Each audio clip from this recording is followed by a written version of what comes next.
Staff Sergeant Natalie Carter stood at the edge of enemy-controlled territory in the dense Colombian jungle, watching through binoculars as four armed cartel soldiers dragged her best friend, Sergeant Emma Hayes, bleeding from a head wound, hands zip-tied behind her back, into a fortified compound 300 meters away. The counter-narcotics mission had gone catastrophically wrong. Their patrol had been ambushed, their team scattered, and Emma had been left behind when the withdrawal order came. Command said wait for orders. Intelligence said they'd send a rescue team in 48 hours. Emma didn't have 48 hours. The cartel had a reputation for executing captured soldiers within 24 hours and posting the videos online. So Natalie made a decision that would either save her best friend's life or end both of theirs. She checked her M4 carbine, loaded 6 extra magazines, pulled on her plate carrier despite the suffocating jungle heat, and did something every tactical manual said was suicide. She went in alone. Broad daylight, no support, no backup, just her rifle, and 12 years of friendship that meant more than following orders. Drop a comment, hit subscribe, because what happened in the next 6 hours would become a classified legend about what one soldier will do when the person who matters most is in enemy hands. The Colombian jungle was a living nightmare designed to kill you in 1,000 different ways. The humidity was so thick you could almost drink the air, turning every breath into labor and every movement into a battle against exhaustion. The temperature hovered around 95 degrees, even in the shade of the triple canopy rainforest, with sunlight filtering through in scattered beams that illuminated clouds of insects. Sweat soaked through Natalie's uniform within minutes, stinging her eyes, making her grip slippery. Mosquitoes swarmed in clouds, carrying diseases that could lay you flat. The jungle floor was a tangle of roots, vines, and rotting vegetation that grabbed at boots and concealed deadly snakes. Above, howler monkeys screamed territorial warnings, birds called in exotic voices, and the constant buzz of insects created a wall of sound that could mask approaching threats or cover your movement depending on how you used it. Staff Sergeant Natalie Carter had been awake for 30 hours straight, and the adrenaline that had carried her through the ambush and escape was wearing thin. But she couldn't stop. Not while Emma was alive in that compound. Natalie was 31 years old, career Army, 12 years in the infantry before women were officially allowed in combat roles. She'd been one of the pioneers who'd kicked down that door through competence and refusal to quit. Average height, athletic build from carrying 70 pounds of gear on patrol daily. Dark blonde hair pulled back in a tight bun under her helmet, darkened with sweat. Blue-gray eyes that tracked movement with precision, born from always assuming someone was trying to kill you. Her M4 carbine felt like an extension of her arms after 12 years. She'd zeroed this specific rifle hundreds of times, knew exactly how it shot at every range, trusted it completely. 6 magazines in her chest rig plus 1 in the weapon, 210 rounds total. Her sidearm, a Beretta M9, carried 2 spare magazines, 3 fragmentation grenades, 1 smoke grenade, 2 flashbangs, combat knife, first aid kit, water, no radio. She'd left that behind deliberately. If command couldn't order her to stand down, they couldn't stop her. The compound where they were holding Emma was typical narco-trafficking architecture. High concrete walls painted in mottled greens to blend with jungle, reinforced metal gate, guard towers at 2 corners, flat roof with sandbag positions. The cartel had built it as regional headquarters, a fortress to defend against rivals or government forces. She'd been watching for an hour from concealed position 500 meters away, counting personnel, tracking patterns, building a mental map while fighting off mosquitoes. 14 cartel soldiers visible, 4 in guard towers, 2 at main gate, 8 moving through the compound, all armed with AK-47s or AR-15, professional weapons, professionally maintained. These weren't street-level thugs, but trained sicarios, cartel enforcers with military experience, possibly former Colombian special forces who'd switched sides for better pay. They moved with tactical discipline, maintained weapons discipline, covered sectors properly. The tactical situation was objectively terrible. 1 soldier against 14 trained fighters in daylight in their territory with no support. Every manual said this was suicide. Standard procedure said, regroup with your team, coordinate with command, plan proper rescue with adequate force, use intelligence, use air support, use a team. But Emma didn't have time for procedure. Natalie had met Emma Hayes 8 years ago during their first deployment to Afghanistan. Emma was from Texas, loud and cheerful, where Natalie was quiet and reserved. They'd been unlikely friends. Emma, the extrovert who befriended everyone, Natalie, the introvert who preferred solitude. But they'd bonded over shared experiences, over midnight guard duties where they'd talk about families and dreams, over long patrols where the only entertainment was each other's company, over the particular friendship that forms when you trust someone completely to keep you alive. Emma had pulled Natalie from a burning vehicle after an IED hit 3 years ago, dragged her out with shrapnel in her own legs, carried her 50 meters to cover under fire, refused to leave even when ammunition cooked off in the flames. Natalie had carried Emma 2 kilometers to medevac after Emma took AK rounds during a Taliban ambush. Fireman's Carry, despite exhaustion, refused offers from others because she wouldn't trust Emma's life to anyone else. They'd spent countless hours talking about post-military plans. Emma wanted to teach underprivileged kids. Natalie wanted to open a coffee shop. Normal dreams that felt impossible where people tried to kill you. Now Emma was in that compound, probably being interrogated, possibly tortured, definitely running out of time.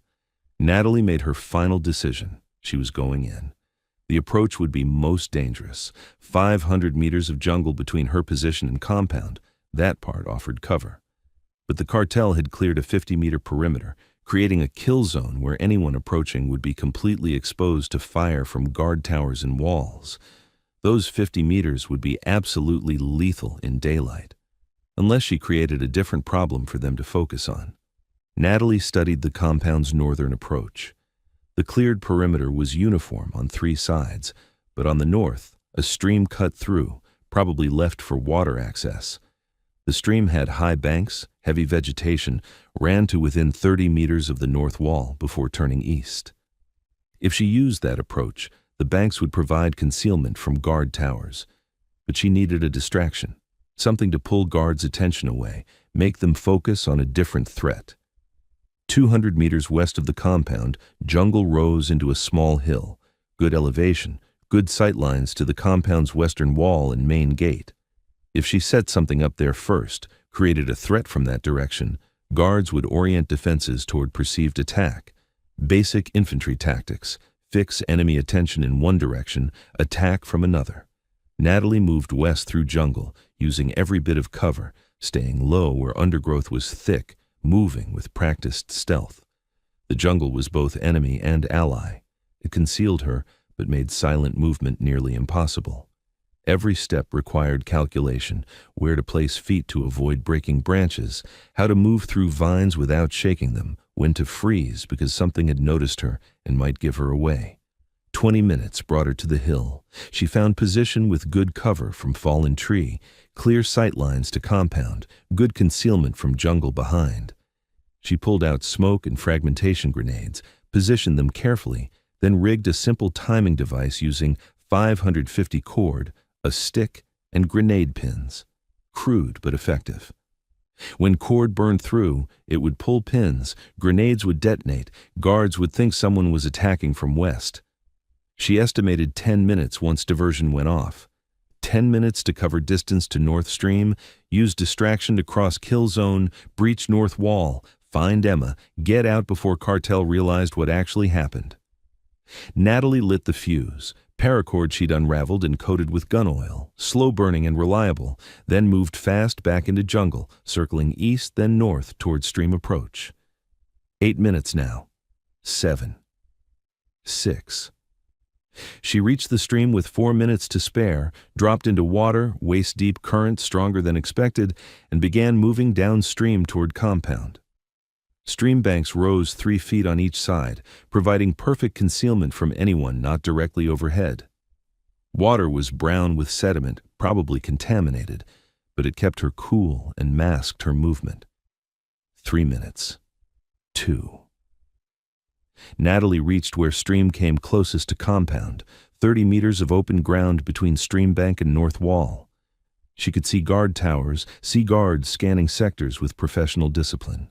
Any movement in open ground and she'd be spotted instantly. 1 minute, she took position behind Streambank, M4 up and ready, watching compound, waiting. The grenades went off on schedule, first smoke, billowing white clouds visible from compound, then 5 seconds later, fragmentation grenade, sharp crack rolling across jungle. Reaction was immediate. Guards in towers shouted, orienting weapons toward west. Gate guards rushed toward western wall. Inside, she heard shouting, boots running, orders in Spanish. Natalie moved. She burst from Streambank and sprinted across open ground, no longer concerned with stealth, only speed. 30 meters had never felt longer. Every step expected gunfire, expected the shout that meant she'd been spotted. 20 meters, 15, 10. She hit north wall hard, pressing against concrete, breathing hard. No shouts, no gunfire. The diversion had worked. The north wall had a drainage culvert at base, designed to channel water during rainy season. Narrow, maybe 2 feet high, but enough. Natalie dropped prone and crawled through, pushing her M4 ahead, ignoring water and muck that soaked her uniform. She emerged inside compound in narrow space between wall and storage building. Bags of probable cocaine stacked to ceiling, covered with tarps. The compound was larger than it looked from outside. Central courtyard, main building on south side, 2 stories with flat roof and sandbag positions. Smaller buildings around perimeter, storage, barracks, possibly workshop. The 2 gate guards were 50 meters away, facing west toward diversion, rifles up. Natalie moved along wall, using storage building for concealment, until she reached corner where she could see main building entrance. 3 cartel soldiers stood there, alert and armed, responding to diversion but maintaining security. 16 tangos total, 14 she'd counted plus 2 she hadn't seen, all oriented toward west, and Emma somewhere in that main building. Natalie had options. Stealth meant infiltrating quietly, locating Emma, extracting without engaging. Smart, tactically, but time-consuming. But stealth took time. Any second, someone would investigate western diversion, find nothing but smoke and crater, realize it was a feint. Then, entire compound would go high alert, and her window would slam shut. She needed to move fast and violently, hit so hard and fast they couldn't organize response before she'd accomplished her objective. Natalie pulled a fragmentation grenade, calculated throw distance to main building entrance, estimated blast radius. 3 guards clustered together, tactically poor, but worked to her advantage. 1 grenade would take all 3. She pulled pin, held spoon for 2 count to reduce time between throw and detonation, then threw hard and accurate. The grenade bounced once, rolled to guards' feet. One saw it, opened mouth to shout. Explosion shattered quiet, sending all 3 flying backward, sharp crack echoing off walls. Natalie moved immediately, sprinting from cover toward main building, using shock and confusion to cover approach, knowing every second counted now that she'd announced her presence. The 2 gate guards were turning, bringing weapons around, trying to process what happened behind them. Natalie engaged while moving, controlled pairs from M4. Both guards dropped, 5 down, 11 to go. She reached main building entrance, stepping over bodies killed by grenade, flowed through doorway with M4 up and ready. Interior was cooler, concrete walls keeping out worst of heat, but still stifling. Central hallway running building length, doors on both sides, stairs at far end. Movement right, guard rushing from room, AK-47 coming up. Natalie fired first, 3-round center mass. He dropped hard, 6 down, 10 to go. "Emma!" Natalie shouted, moving down hallway, checking corners. "Emma Hayes! It's Natalie! Where are you?" No response. Either Emma couldn't hear, couldn't respond, or Natalie pushed that thought away. Emma was alive. Had to be. More movement. From stairs. 2 guards rushing down, weapons up. Stairwell was fatal funnel, narrow space where they had come single file.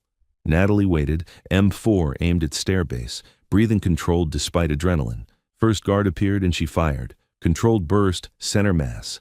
He fell forward, tumbling down remaining stairs. Second guard, more cautious, leaned around corner and fired blind. Full auto spray, rounds punching walls around Natalie but missing by feet. She returned fire, walking shots up wall toward where he was concealed, suppressing him. Then, she pulled her second fragmentation grenade, calculated arc, threw it up stairwell. Explosion in confined space was deafening. When smoke cleared, second guard was down. 8 down, 8 to go. Natalie moved upstairs fast, knowing time was running out, that remaining guards would be organizing response, possibly calling reinforcements. Second floor laid out similarly, central hallway, rooms on both sides, door at end for roof access. "Emma!" she shouted again. "Emma, if you can hear me, make noise!" This time she heard it, thump, rhythmic like someone kicking wall, coming from room at hall's end, farthest from stairs. Natalie moved toward sound, checking corners, expecting ambush. Door to room was heavy wood reinforced with steel, locked from outside with heavy padlock. Through door she heard movement, muffled sounds like someone trying to shout through gag. "Emma, get away from the door!" Natalie stepped back and fired 3 rounds into padlock, rifle rounds shattering lock mechanism. She kicked door open and flowed in fast, M4 up and tracking. Room was small and stifling. No windows, concrete walls, single light bulb hanging from ceiling.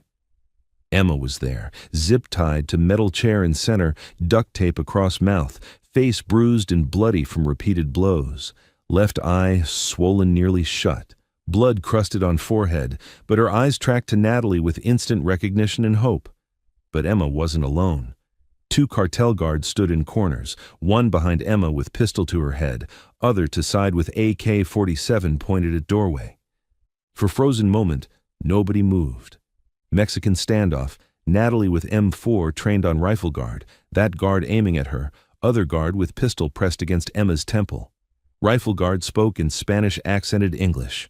"You put down gun, or we kill your friend." Slowly. "You watch." Natalie's mind processed options at lightning speed. If she shot rifle guard first, pistol guard would execute Emma before she could transition. If she shot pistol guard first, rifle guard would kill her. If she tried both simultaneously, impossible. This was no-win scenario, where tactical training broke down and you made impossible choices, unless you changed variables. "Okay," Natalie said, keeping a voice calm. M4 pointed at rifle guard, but not firing. "Let's talk. You want to trade, right? Me for her?" Pistol guard said something rapid in Spanish to companion. Rifle guard responded, looked back at Natalie. "You put gun down, put on ground, kick to me. Then maybe we let your friend live. Maybe." "Maybe isn't good enough," Natalie said. "I need guarantees." "You're not in position to negotiate. Neither are you. You kill her, I kill both of you before you escape. You let her go, I won't hunt you down. That's the deal." Guards exchanged looks, uncertainty creeping in. They'd expected tactical assault team, coordinated operation with overwhelming force. Not one soldier infiltrating alone, now negotiating like she held cards, which gave Natalie the opening she needed. She'd been watching pistol guard's trigger finger, watching for telltale tension, meaning he was about to fire, watching his eyes, watching for shift in focus, meaning his attention was splitting. When that split second came, when his eyes shifted to companion, when pistol pressure on Emma's temple reduced by fraction, when trigger finger relaxed slightly. Natalie moved. She twisted left, dropping below rifle guard's line of fire, while bringing M4 around in smooth arc toward pistol guard. Movement was so fast, so unexpected, so perfectly executed from thousands of training hours. It looked like magic. Her first shot took pistol guard in head. No time for center mass, no margin for error, precise round that ended threat to Emma instantly. Rifle guard fired, but Natalie was already moving, rounds missing by inches. She completed motion, coming up into shooting stance, M4 tracking back to rifle guard trying to correct aim. She fired twice, center mass, rifle guard dropped, 10 down, 6 to go. Entire engagement lasted maybe 3 seconds. Emma stared at Natalie with wide eyes. Dead guard who'd held pistol to her head now collapsed behind her. Natalie moved to Emma fast, pulling knife and cutting zip ties, binding her to chair. Emma's wrists were raw and bleeding where plastic had cut in. She pulled duct tape from Emma's mouth as gently as possible. "Oh my God," Emma said, voice hoarse. "Oh my God, Natalie, you came." "You actually came." They said nobody would come. They said Americans would leave me. I've got you. Natalie helped Emma to feet, noting how Emma favored left leg, probably injured during ambush or captivity. Can you walk? I think so. They mostly hit face, legs just bruised, nothing broken. Emma tested weight, wobbled, but stayed upright. Natalie, there are at least 16. There were 16. There are 6 now. Can you handle rifle? Emma looked at AK-47 on floor next to dead guard, nodded with determination, cutting through pain. Yeah, I can shoot. Good. Take it. We're leaving. Natalie handed Emma spare grenade. You remember urban combat training? Every day since basics. Then you remember room clearing, bounding overwatch, covering fire. Are we fighting our way out? We're fighting our way out. They moved to doorway, Natalie leading with M4, up, Emma right behind with captured AK, both falling into rhythm from years training together. They'd done this hundreds of times, moved as two-person team, covered each other's sectors, communicated through hand signals and spatial awareness from knowing how your battle buddy moved. Hallway was clear, but Natalie heard voices downstairs, remaining 6 guards regrouping, organizing response, probably fortifying ground floor to trap them upstairs. They're going to bottle us up, Emma said, thinking tactically despite injuries. We need alternative exit. Roof access. We go up instead of down. They moved to roof access door at hall's end. Metal door with simple lock. Natalie shot lock off, kicked door open, revealing narrow staircase leading up. Roof was flat concrete with sandbag positions around perimeter. Cartel had clearly planned to use it defensively. 2 guard towers at opposite corners, both unmanned now. But more importantly, roof gave them elevation, sight lines into jungle beyond walls, options. What's the plan? Emma asked, moving to sandbag position, checking AK to ensure it was ready. We hold here until they come.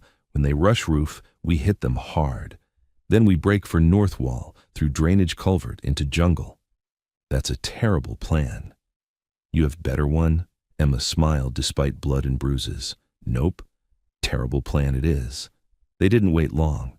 Sound of boots on stairs, voices in Spanish, coordinating assault. Remaining 6 guards coming up together, smart enough not to come one at a time. Natalie pulled her last fragmentation grenade, pulled pin, held spoon. When this goes off, we move immediately. You go left, I'll go right. We clear roof, then run for north wall. Don't stop, don't engage unless you have to. Just run. Emma nodded. On your mark. Natalie threw grenade down staircase, counted 1, 2, and explosions shook building, filling stairwell with smoke and shrapnel and screams. Go! Go! Go! They moved as one, flowing through roof access into smoke and chaos, bodies on stairs, at least 3 guards down from grenade, but 3 more still in fight, staggered by blast but bringing weapons up. Natalie engaged first while moving, 3-round burst. Emma took second with AK, unfamiliar weapon kicking, but staying on target through determination. Third guard, furthest downstairs, fired wildly, panic shooting, his rounds going wide as both returned fire. 13 down, 3 to go. They hit ground floor moving fast, Emma limping but keeping pace through willpower. 3 remaining guards were somewhere, either inside building or outside, reorganizing. Natalie chose speed over caution. They burst out into courtyard, into oppressive heat and bright sunlight, running for north wall visible 50 meters away. Gunfire erupted from right. 3 remaining guards had taken position behind storage building, created hasty ambush. Rounds cracked past Natalie's head, hit ground near feet. Emma returned fire while moving, AK on full auto, suppressing guards enough to make them take cover. Natalie threw smoke grenade, last one, creating white cloud that obscured guards' sight. They made it to north wall, to drainage culvert. Emma went first, dropping to crawl through despite injuries. Natalie followed, firing M4 back toward storage building, controlled bursts, covering escape. Through culvert, into muck and water, emerging on far side into jungle. Behind them, compound was chaos, smoke, gunfire, shouting. But Natalie and Emma were out, were in jungle, were running. They covered 300 meters before Emma's leg finally gave out, adrenaline wearing off and injury making itself known. She collapsed against tree, breathing hard, face pale with pain. I need a minute, Emma gasped. Take two, we're clear. Natalie pulled out backup radio, one she'd stashed before going in, one command didn't know she had. Jaguar 6, this is Bravo 2-4. I have precious cargo. Requesting immediate extract at Rally Point Echo. Response was immediate and furious. Bravo 2-4, where the hell have you been? We've been trying to raise you for 7 hours. What do you mean you have precious cargo? I have Sergeant Hayes. She's alive, mobile, and we need extract now. Long pause, then different voice, older, more authoritative, battalion commander. Bravo 2-4, this is Jaguar 6 actual. Confirm you have Sergeant Hayes. Confirmed. Multiple contusions, possible concussion, leg injury, but ambulatory and stable. Another pause. Natalie could imagine chaos in Tactical Operations Center, trying to figure how one soldier infiltrated cartel compound and extracted hostage alive. Bravo 2-4, how did you retrieve Sergeant Hayes? Natalie looked at Emma, who was listening with slight smile despite injuries. I went and got her, sir. She's my friend. Stand by for extract. ETA 30 minutes. And Sergeant Carter? We are going to have a very long conversation when you get back. Yes, sir. Looking forward to it. Helicopter arrived 28 minutes later. UH-60.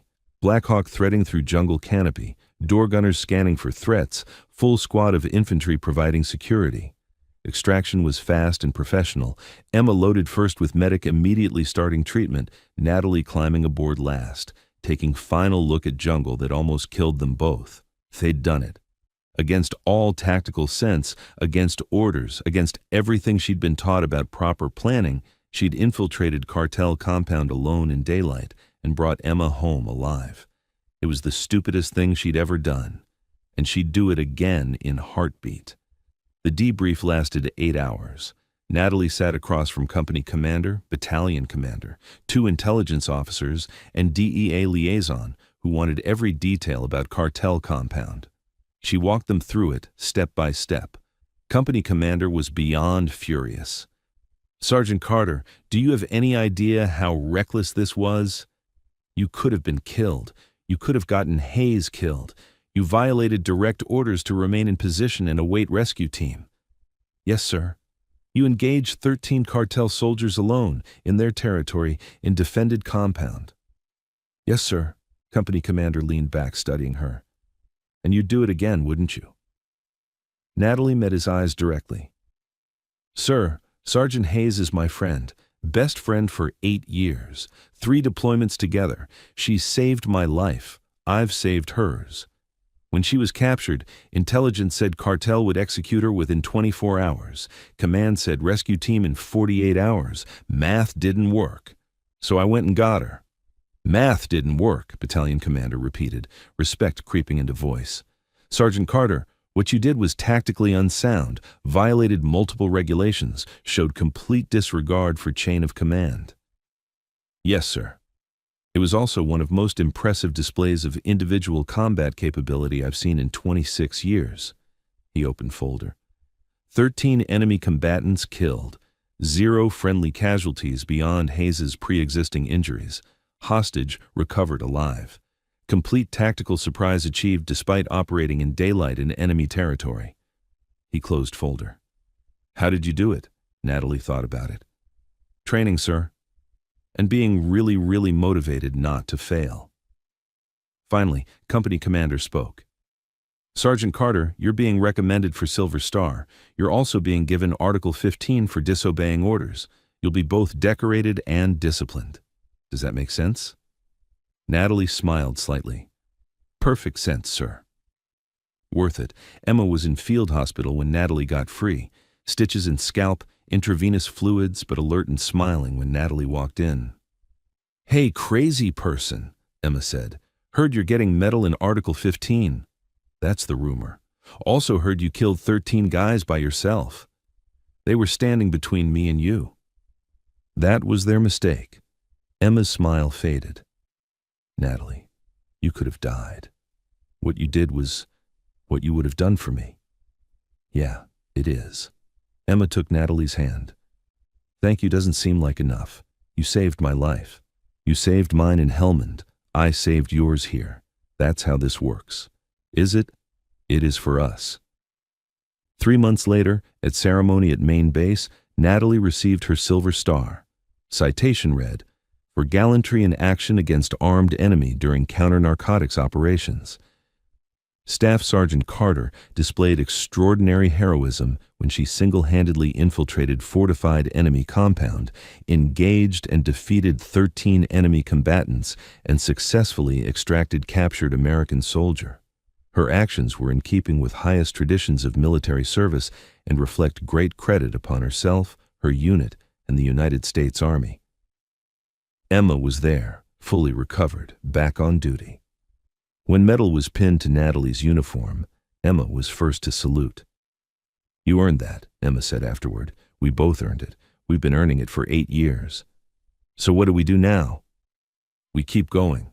Finish this deployment, watch each other's backs, stay alive long enough to open that coffee shop we keep talking about." "Deal. But one condition." "What's that?" "If I ever get captured again, wait for official rescue team. My heart can't take you going full action hero twice." Natalie smiled. "No promises." Years later, after they'd both left Army and opened that coffee shop, people would ask about Silver Star hanging on wall. Natalie would give official story. Rescue operation, enemy engaged, hostage recovered. But Emma knew real story. Story of friend who'd looked at impossible odds, at compound full of armed cartel soldiers, at jungle that wanted to kill you, at every manual that said what she was planning was suicide, and decided none of that mattered compared to bringing her best friend home alive. That was story that mattered, not tactics or combat or medals. Just simple truth that when it mattered most, when Emma's life was on line and nobody else was coming fast enough, Natalie had walked into hell to bring her home. That's what friends did, what soldiers did, what warriors did when someone they loved was in danger, and choice was between following orders and doing what was right. Natalie had chosen right, and Emma was alive because of it. Have you ever had a friend you'd risk everything for? What would you do if someone you cared about was in danger and nobody else was coming to help? Do you think following orders or saving a friend is more important? Drop your thoughts in the comments. We read everyone. If this story reminded you that true friendship means showing up when it matters most, that some bonds are worth any risk, and that the greatest acts of heroism often come from the simplest motivation of protecting the people we love, hit that like button and subscribe for more stories about warriors who prove that loyalty is stronger than fear, friendship is stronger than orders, and love is stronger than any tactical disadvantage. Thanks for watching.